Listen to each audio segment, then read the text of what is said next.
Bonjour, bienvenue dans une nouvelle vidéo. Comme vous avez pu le remarquer dans le titre, je vais parler des sorties littéraires de janvier mais également de février. Grosso modo en fait ce sont les livres dont j'attends la sortie avec impatience. Alors je sais qu'on est mi-janvier et qu'il y a plein de livres qui sont déjà sortis, notamment en version poche, mais voilà, vous pouvez prendre cette vidéo également comme une wishlist par exemple, des livres qui me tentent énormément au niveau des sorties littéraires de cette rentrée hivernale, rentrée littéraire d'hiver plutôt, de 2022. Donc voilà, j'en ai sélectionné quand même pas mal. Il y en a 13 je crois, je sais plus. Mais bref, il y en a beaucoup, donc je vais commencer sans plus attendre. J'espère en tout cas que vous allez noter des titres. Vous avez peut-être d'ailleurs les mêmes que moi. Donc n'hésitez pas à mettre en commentaire et à me dire si... quels sont les titres qui vous tentent énormément pour cette rentrée littéraire d'hiver 2022. Je serai très curieuse de savoir.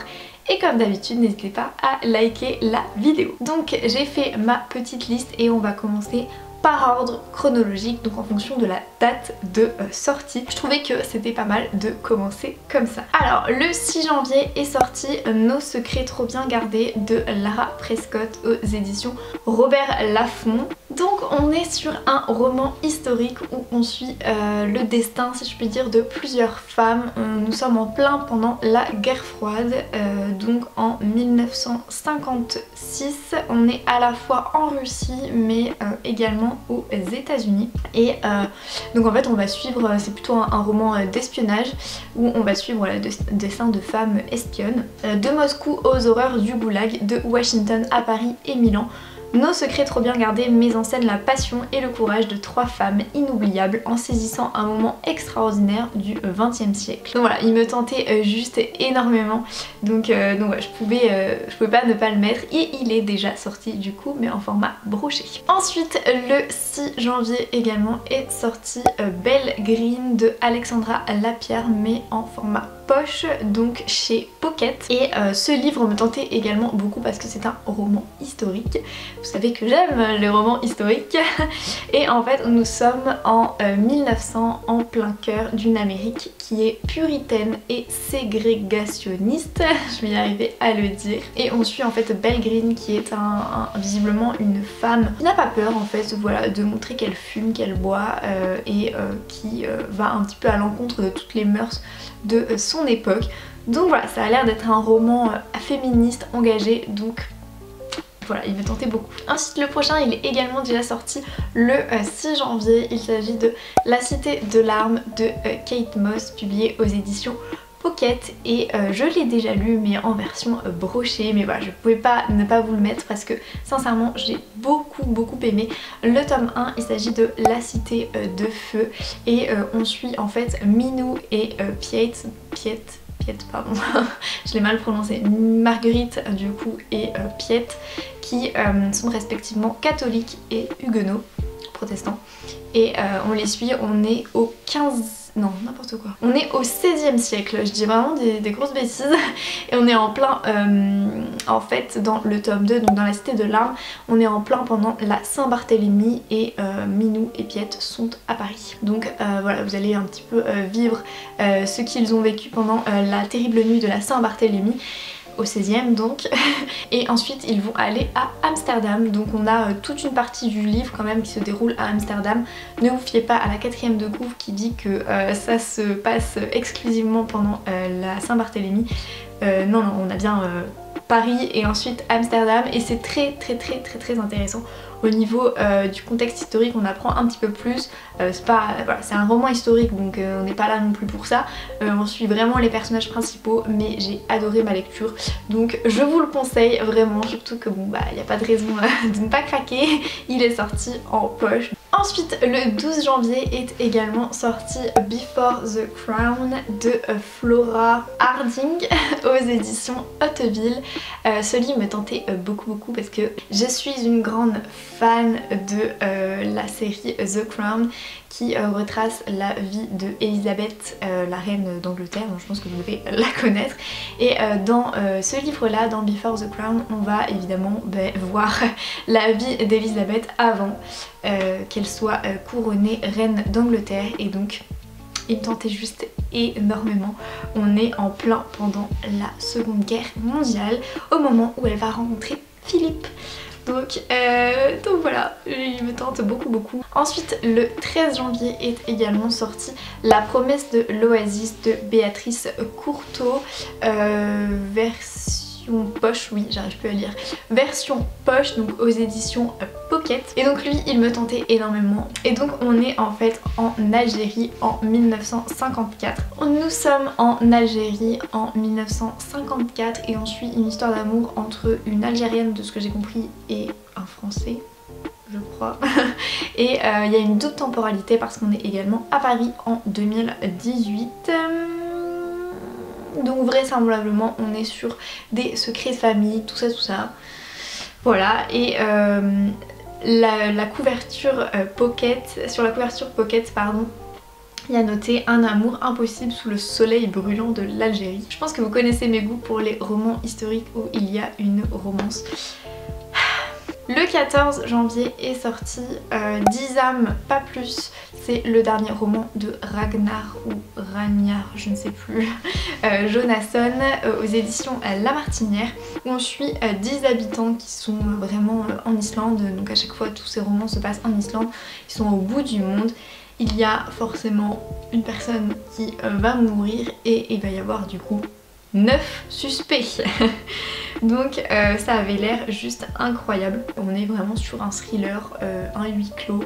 Bref, tout ce que j'aime, c'est ce que j'avais adoré d'ailleurs dans La Dernière Tempête, du même auteur, donc qui est le 3e tome de La Dame de Reykjavik. J'avais tellement aimé ce huis clos où tu es au fin fond de l'Islande, t'as des gens qui meurent et tu te dis comment c'est arrivé, comment c'est possible. Et là en fait j'ai l'impression que le scénario c'est un petit peu le même que dans L'île au secret du même auteur, également le tome 2 de La Dame de Reykjavik, où en fait ils sont sur une île, c'est des amis qui sont sur une île, il y a une personne qui meurt, forcément c'est les 3 autres quoi, enfin c'est un des 3 autres. Donc bref, voilà, je vous le mets parce qu'il me tente beaucoup. Ensuite le 19 janvier, donc au moment où je tourne cette vidéo, il n'est pas encore sorti, mais je ne sais pas quand est-ce que je vais la publier cette vidéo. Donc le 19 janvier va sortir en format poche Le silence des vaincus de Pat Barker. Donc il va sortir aux éditions J'ai lu. Je ne sais pas si ce livre, Le silence des vaincus de Pat Barker, me tente beaucoup parce qu'en fait sur la couverture du coup du format poche, il est noté que c'est la réécriture féministe de la guerre de Troie. J'ai vu des avis un petit peu mitigés comme quoi l'écriture n'était pas spécialement en adéquation avec la période historique, etc. Donc j'avoue que ça m'a un petit peu freinée, mais voilà, en format poche je me dis pourquoi pas un jour tenter. Donc voilà, je vous l'ai quand même mis dans cette vidéo parce qu'à un moment donné il me tentait, mais j'avoue que maintenant je suis un peu refroidie par les critiques et les commentaires, sachant qu'il y a du coup le tome 2 qui va sortir, ou qui est sorti je crois, Les Exilés de Troie. Ensuite la dernière sortie littéraire qui me tentait vraiment au mois de janvier, il s'agit d'un tome 4, c'est Pluie, Pub et Chouette Hulotte de Anne Granger. C'est un cozy mystery. J'avais bien aimé le premier tome, je me souviens plus le titre du premier tome. Magouille Cocovin. Non, Cottage, ça y est je m'en souviens. Cottage, Fantôme et Guet-apens. Je vous mets la couverture ici de toute manière, que j'avais bien aimé. Ça n'avait pas été un énorme coup de cœur, mais voilà, j'avais bien aimé. Donc je me suis dit que si vous lisez beaucoup de cozy mystery, peut-être que vous connaissez cette saga. Et je vous la conseille en tout cas parce que bon, vous savez que les cozy mystery et moi ça fait 36 et donc les deux seules sagas que j'ai vraiment bien aimées de cozy mystery, c'est celle-ci, donc Fantôme, Cottage et Guet-apens et Rendez-vous avec le crime sont vraiment les deux pour moi, les deux meilleurs. Donc voilà, le tome 4 est sorti ou va sortir. Ensuite on va passer aux sorties littéraires de février. J'en ai noté quelques-unes qui m'ont l'air vraiment chouettes et la première c'est assez marrant. Enfin c'est assez marrant pour moi, je trouve ça drôle. Mais j'avais noté Le fabuleux voyage du carnet des silences de Claire Poulet qui va sortir le 3 février aux éditions Pocket, et c'est assez drôle parce que cette semaine j'ai été sélectionnée pour être jurée du Grand Prix des lecteurs Pocket dans la catégorie littérature étrangère, et donc je vais recevoir ce livre là, et je vous jure que j'ai fait ma vidéo avant de savoir que j'étais jurée, donc je trouve ça juste très drôle. Pour vous faire un petit résumé, je reprends mon truc. Donc on a Monica qui a abandonné sa carrière d'avocate pour réaliser son rêve, ouvrir un café. Le jour où l'un de ses clients oublie son carnet sur une table, elle ne peut s'empêcher de le lire. Les premières pages lui révèlent la confession de Julian, un artiste excentrique âgé de 79 ans qui exprime toute sa tristesse et sa solitude depuis la mort de sa femme. Touchée par cette idée de révéler des sentiments intimes à des inconnus, Monica décide de continuer le carnet avant de le déposer dans un bar à vin, au risque de voir son destin bouleversé de manière inattendue. Donc il me tentait beaucoup. Ensuite le 3 février également va sortir en format poche, donc aux éditions 10-18, l'héritage de la villa... Non, oui c'est ça, l'héritage de la villa aux étoffes de Anne Jacobs. Si vous ne connaissez pas cette saga, donc la villa aux étoffes, et c'est le premier tome, je vous la conseille vraiment si vous aimez Downton Abbey, si vous aimez voilà, les romans historiques où il y a des secrets de famille, un petit peu d'amour, de romance. Donc dans la villa aux étoffes, le premier tome, nous sommes juste avant la Première Guerre mondiale, et en fait on suit, donc pour l'instant il y a 4 tomes et on suit les mêmes protagonistes, on suit les domestiques et donc le personnel, et également la famille Melter où le père détient l'usine de textile, et donc on est dans une demeure, une villa, la villa, demeure familiale, et c'est super bien, je vous conseille vraiment si vous aimez les romans historiques, Secret de famille, Downton Abbey, tout ça. Voilà, donc le tome 3 va sortir en février, en poche évidemment. Le 3 février également, décidément ce jour-là il y a beaucoup de sorties, on va avoir Au pays des eucalyptus de Elisabeth Arrand aux éditions L'Archipel. Pareil, hein, on est sur un roman historique, ça me tente, enfin vous savez que je suis plutôt branchée roman historique de manière générale. Et là du coup on suit une préceptrice en 1910 qui en fait va quitter Londres pour aller refaire ou construire on va dire sa vie en Australie, et ça me tentait juste énormément. J'avais déjà lu, je crois que j'avais déjà lu un autre livre de Elisabeth Arrand mais je m'en souviens plus du tout. Et j'avais bien aimé parce que pareil ça se passait en Australie, c'était une personne qui en gros arrivait sur ces terres arides.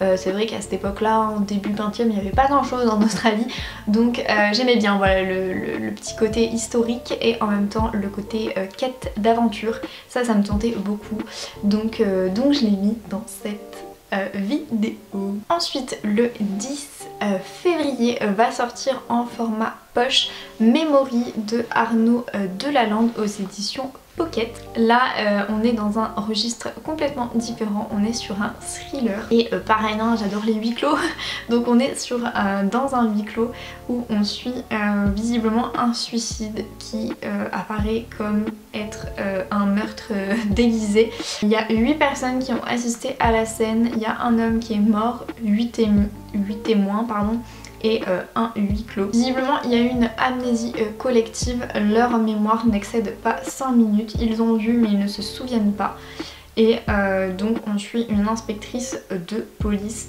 qui va enquêter sur ce suicide meurtre, et c'est assez étrange, elle essaye en fait de reconstituer le puzzle, c'est bizarre pourquoi ils se souviennent enfin ils se souviennent plus mais ils ont vu. C'est un peu, voilà, on est vraiment sur un huis clos et sur un petit côté psychologique avec la mémoire et tout, ça franchement ça m'intéressait beaucoup. Donc voilà, il sort en format poche. Et ensuite le dernier livre qui sort au mois de février, donc le 10 février, il s'agit de Antonia, la chef d'orchestre de Maria Peters. Il sort du coup en format poche aux éditions Pocket, et là nous sommes sur un livre, un roman historique pour changer, j'ai envie de vous dire, et donc nous sommes à New York en 1926. On a Willy qui est dactylographe le jour et placeuse dans un théâtre le soir. Elle cumule les emplois et rêve en secret sa passion qui n'a pas de place dans un univers familial aride de ces exilés néerlandais. Elle rêve de la grande musique. Le rêve américain de Willy est de devenir la première chef d'orchestre du monde, la première femme à tenir la baguette sur scène, et pour que ce rêve se réalise, pour sortir des coulisses dans lesquelles la cantonne son époque, Willy est prête à toutes les audaces et à tous les sacrifices. Ça a l'air fabuleux. donc voilà, il me tentait déjà beaucoup lors de sa sortie brochée, et donc là il sort en poche. Voilà pour les livres, en tout cas les titres qui me tentent beaucoup pour ce mois de février et de janvier. N'hésitez pas à me dire en commentaire si on a les mêmes titres, enfin en tout cas si les titres que je vous ai présenté vous tentent également. N'hésitez pas à liker cette vidéo. En tout cas moi j'espère que je vous ai fait découvrir des titres, et sinon voilà, n'hésitez pas à me rajouter des titres dans les commentaires, je serais ravie parce que voilà, j'ai fait une petite sélection personnelle, mais je peux avoir raté des sorties, c'est tout à fait possible. J'espère que cette vidéo vous a plu. N'hésitez pas également à me dire si vous voulez que je fasse une autre vidéo, pourquoi pas pour mars-avril, les sorties de mars-avril ou mars-avril-mai, je sais pas encore comment je vais organiser ça, mais voilà, parce que j'ai déjà noté des sorties pour mars et pour mai.